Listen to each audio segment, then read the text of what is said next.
పొద్దున ఓ పాట పాడుకున్నా. రాజమండ్రి సమీపాన చిందిన నీ రక్తం,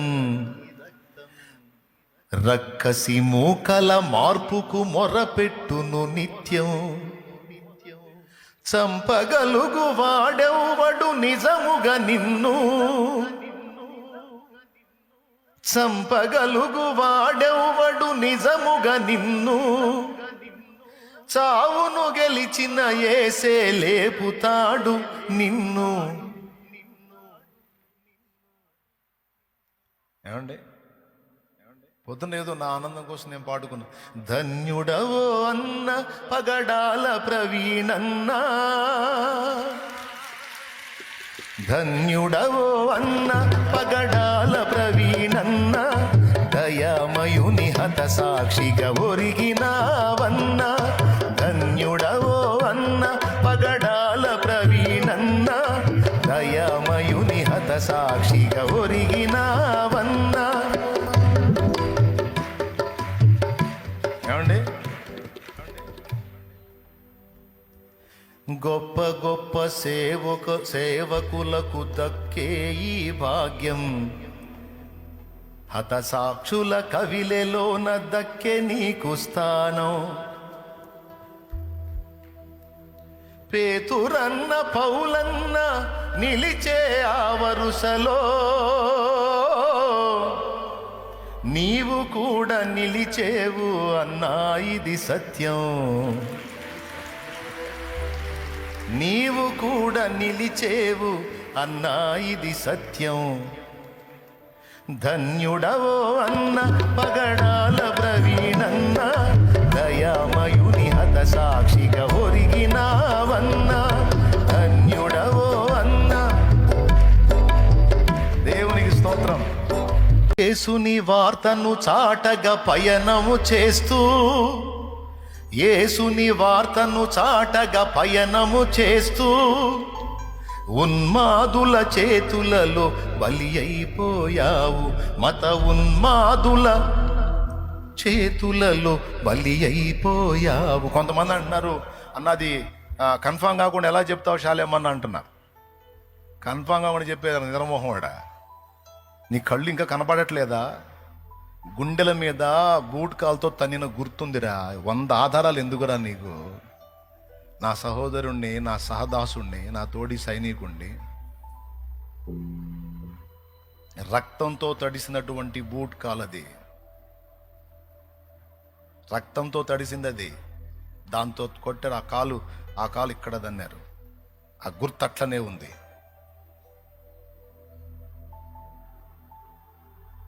అరే, ఎన్ని బైక్ యాక్సిడెంట్లు చూడలేదు? అంత హైట్ నుంచి కిందకి పడ్డాడని ఇంత సేటు చెప్తున్నారు కదా. బైక్ ఒక దగ్గర పడితే మనిషి ఒక దగ్గర పడతాడు, అంతేగాని మనిషి మొత్తం పోయి కావాలని దాన్ని పైకి లేపుకొని దాని కిందకి జొరబడి పండుకున్నట్టుగా, తన మీద బైక్ను పండుకోబెట్టుకున్నట్టుగా చనిపోతాడా? ఆ ఫోటో చూసినోడికి ఎవడికైనా, మైండ్ సరిగా పనిచేసినోడికి ఎవడికైనా అర్థమైపోయింది. అక్కడున్న 4 ముఖాలు కలిగినటువంటి చెక్కతో ముక్కలు ముక్కలు అయిపోయి ఉన్నాయి అక్కడ చెక్కలు. దాని మీద బ్లడ్ ఉంది. వాటితో కొట్టారు అనేది అర్థమవుతుంది అక్కడ క్లియర్గా. ఇంకేం కావాలి ఆధారం? పైనుంచి కింద పడ్డాడని చూపించారు.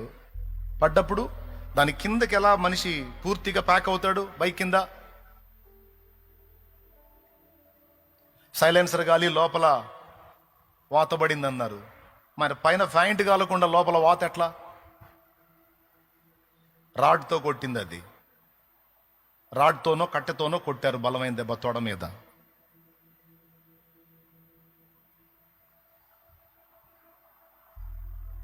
ముందే దాడి చేశారు. టోల్గేట్ దగ్గర హెడ్ లైట్ పగిలిపోయి ఉంది. సిగ్నల్ లైట్లు 2 పనిచేయట్లా. అవతల లైట్ కూడా లేదు. ఒక్క లైట్, యువతల పక్క ఉన్న లైట్ ఒక్కటే వెలుగుతూ ఉంది. పోలీసు వాళ్ళు చూపించిన సీసీ ఫుటేజ్లో బైకు పైనుంచి కిందికి దిగిపోతున్నట్టు దువ్వలేసినట్టు చూపించారు. దానికి హెడ్ లైట్ పగిలిపోయింది. ఈ బైకు కిందకి దిగేటప్పుడు లైట్ ఫోక్స్ కనపడుతుంది. ఎట్లొచ్చింది? అక్కడ పగిలిపోయిన హెడ్ లైట్ ఇక్కడ సృష్టించబడిందా? అప్పుడప్పుడు బుట్టి వెలిగి కిందకి దిగి దారి చూపించిందా? ఇదిగో దువ్వలేసింది, నేను ఇట్ట పడ్డానని.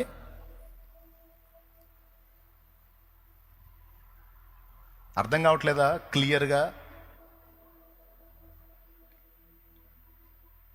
ఎట్లా చెప్తారంటే ఖచ్చితంగా అర్థమైపోయింది. ఇంకా బోల్డ్ అన్ని ఉన్నాయి.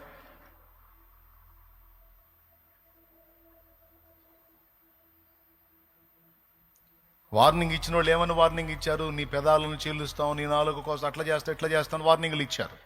ఖచ్చితంగా పెదవి చీలుంది. కక్షతో కొట్టిన దెబ్బ కదా.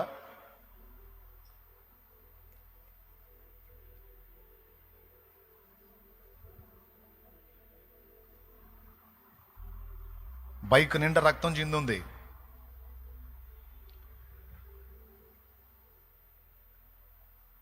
ఏదో వెహికల్ కొట్టిందంటే, వెహికల్ కొట్టినప్పుడు మరి కనీసం బండి డ్యామేజ్ అవ్వాలిగా.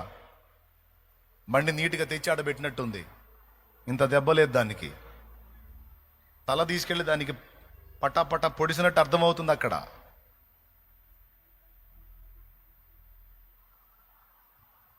తర్వాత వాళ్ళు రిపోర్ట్ ఏదన్నా ఇవ్వనాయి, అది సత్యం అవనాయి అసత్యం అవనాయి, మన కళ్ళకి మనకు మైండ్ పనిచేస్తుంది కనుక మనం ఈజీగా ఆలోచిస్తే అర్థమైపోతుంది. అతి దారుణంగా పట్టుకొని కొట్టి వాళ్ళ కక్ష తీర చిత్రవద చేసి ఆయన ప్రాణం తీశాడు. ఇది జరిగింది. కానీ ఇది ముందే చెప్పాడు ప్రభు, నా నామము నిమిత్తము జనులు మిమ్మల్ని హింసల పాలు చేసి చంపెదరు, అయినా మీరు భయపడకండి, మిమ్మల్ని చంపేవాడు ఎవడు లేడు, నేను తిరిగి లేపుతాను.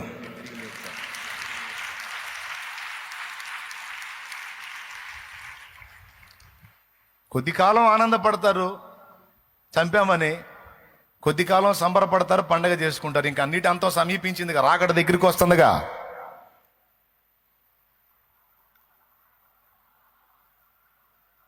నీతి గల న్యాయాధిపతి వస్తున్నాడుగా, యూదా గోత్రపు సింహమై వస్తున్నాడుగా. ఉంటుంది అప్పుడు తీర్పు ఉంటుంది కదా.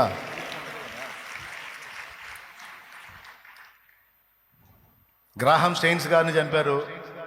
ఆయన ఇద్దరు పసిబిడ్డల్ని తీసుకెళ్లి తగలబడుతున్న వెహికల్లో విసిరి మరీ చంపారు. జరగలేదా? అసలు మన దగ్గర అసలు ఏమి ఇంతవరకు అలాంటిది ఏది జరగనట్టుగా కొంతమంది మాట్లాడుతూ ఉన్నారు. మత ఉన్మాదుల దుర్మార్గం. ఇక్కడ బొల్లాపల్లిలో సుబ్బరామని మంచం పట్టెతో తల మోది మెదడంతా పిట్టగోడ మీద చింది పడేటట్టు చంపలేదా?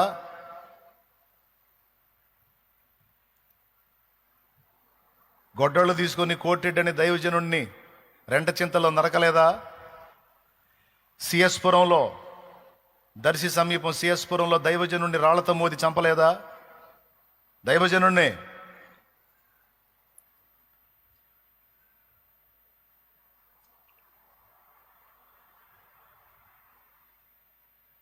కొత్తగాది ఇది. హతసాక్షుల పరంపర ఇంకా కొనసాగుతూనే ఉంది. హతసాక్షుల పరంపర ఇంకా కొనసాగుతూనే ఉంది. అయినా వెనకడిగేసేది లేదు, తగ్గేది లేదు.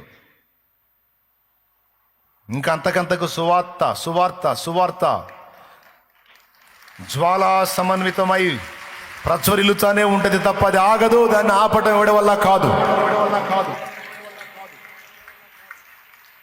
ఒక ప్రవీణ్ణి పొట్టన పెట్టుకుంటే అంతటితో ఆగిపోదు. 1000 మంది ప్రవీణ్ణులు లెగుస్తారు, లేపుతాడు నా దేవుడు. హల్లెలూయా. 1000 మందిని లేపగలడు నా దేవుడు శూరుడు.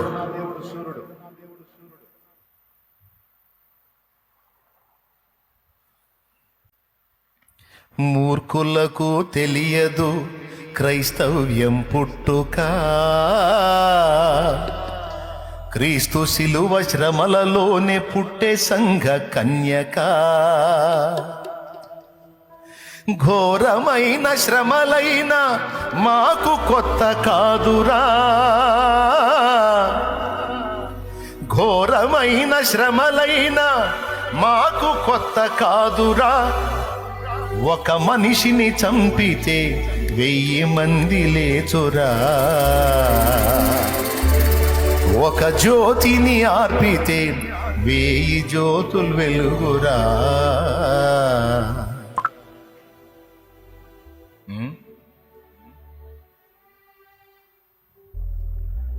వేట కుక్కల్లాగా పొంచి ఉంటారు సాతాను సంబంధులు. ఎందుకు? వాడికి కొన్ని లాభాలు ఉన్నాయి. మనం మధ్యలో హతులైతే, మన మధ్యలోనే యాత్ర ముగిస్తే వాడికి కొన్ని లాభాలు ఉన్నాయి. నేను అందుకే చెప్తున్నా, ఎన్ని కష్టాలైనా, నష్టాలైనా, బాధలైనా, హింసలైనా, అప్పులైనా, రోగాలైనా ఒక్కటే, నువ్వు చావటానికి వీల్లేదు. నేను చావను, సజీవుడనై సజీవురాలినై ఉండి నా దేవుని క్రియలను వివరించదను.